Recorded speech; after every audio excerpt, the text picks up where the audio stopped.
You're with NewsMakers, the future of the Arts Centre. We are with Richard Sinke and Elric Hooper. How would you assess your relationship with Ken Franklin? Oh, I would say that he is my landlord. He represents the Arts Centre Trust, obviously, and we have to, deal with things like rent negotiations. And I guess the first time I met Ken was when he was presenting with Tony Payne, the ex-director, the first grand plan for the Arts Centre. Remember, this has been, as Elric would describe it, a moving feast. The first grand plan was this huge underground car park, which basically knocked all the trees down in the open spaces of that Arts Centre, where the market square is, where the car park is, most of the trees in the Ducks Deluxe, dig up the whole area, 10 feet deep at least, and put this huge car park, knock down the registry and build a new building. And so I met him under that, and of course I was about to go on holiday, and I was like, oh my God, this is just freaky. This is I didn't sleep for a week. I thought, how could they go and do this to the Arts Centre, let alone all the engineering issues and business issues and tenant issues, and it was just frightening to be contemplated with that. When he was appointed to the position of director 12 months ago, in the press release, he said, quote, "We must earn the support of the people of Christchurch. To build community confidence, we will operate with transparency and encourage open debate." Is he delivering? Well, we can hardly see the open debate. I was presented with this plan, the new plan, in May of this year by Ken Franklin as a fait accompli.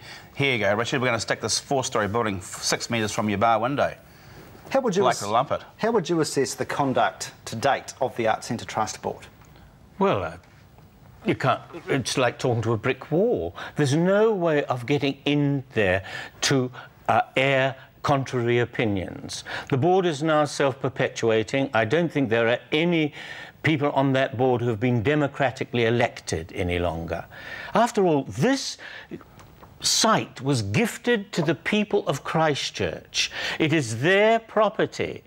Now it was given to us by the university. It would now seem that the university is an Indian giver asking for it back again, and that we have been unable to get from them, the Arts Centre board, responses, minutes, even an opportunity to address the board with contrary opinions. It's enclosed. "We will operate with transparency and encourage open debate," said Mr Franklin, October 2008. Yes, I think certain dictators have said the same thing, haven't they? Just a couple of quick things about the Trust Board. First of all, the trust deed and the changing of the trust deed. I think that is still before Crown Law. Any update on progress? No, they just requested more information. Your listeners might be aware of the fact that we've, under the trust deed, variation 2007, that gave the Arts Centre the right to do this type of development, shows something that was not quite correct in itself, the fact that they had to vary the deed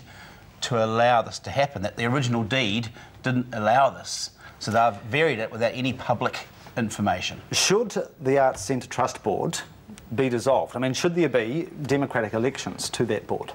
I certainly would think that that would clear the air a great deal, that what the Arts Centre is doing is the will of the owners of this site. Richard, do you think the Trust Board needs to be cleaned out?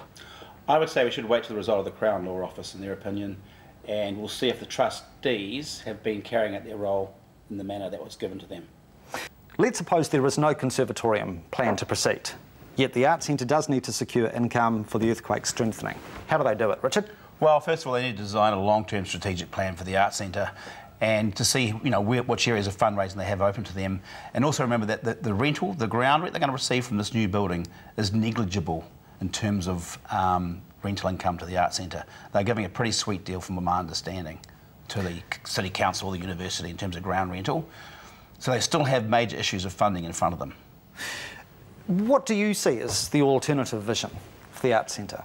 Well, I think we've got to have a general plan for the future. What's it going to be like in the future? I'm not averse to a building on that site, but one which is much more in accord with the present activities. Let's suppose, during the resource consent process, the proposal is reworked or modified. Is there any room for compromise with this conservatorium? I just don't see how that's potentially achievable, because they need a certain size and volume of building to make it work with the auditorium and some teaching spaces. I just don't see how it's possible, Mike. Can it be made to work? Not in the present plan, no.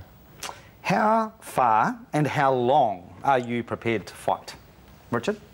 I think till the people of Christchurch have the opportunity to have a say in what happens here, I guess it's the ultimate voice will be the Environment Court, would it be? Is that right, Mike? Do you know that? Well, I wonder, since you mentioned the Environment Court, if you think we are on a spookily similar trajectory as the museum found itself on before it was demolished by the Environment Court. Do you think this could be an action replay? I think that's the strategy, is trying to avoid that. That's why it's going through all these subterranean passages. You know, we're suddenly hearing things out of the blue rather than open government. And that's at core my real concern about this, that entities in this city, or some of them democratically or supposedly democratically voted, and also receiving public funds, are not being frank with the taxpayers, ratepayers. And right. It's that openness which is, I think, the greatest central concern of this debate. I've got about 10 seconds. Richard, if you are a betting man, will you win? Yes. Elric? Yes. Considered yes. Now, I thank our esteemed guests very much for joining us. This is the first of a two-part series on the future of the Arts Centre, and as I mentioned earlier, next week we will be joined by the director of the Arts Centre, Ken Franklin, who I am sure will have plenty to share, and we will be raising plenty of concerns with Mr. Franklin. I hope you can join us. Thanks for your company. Thank you to Elric and Richard. Have a good night. Good night.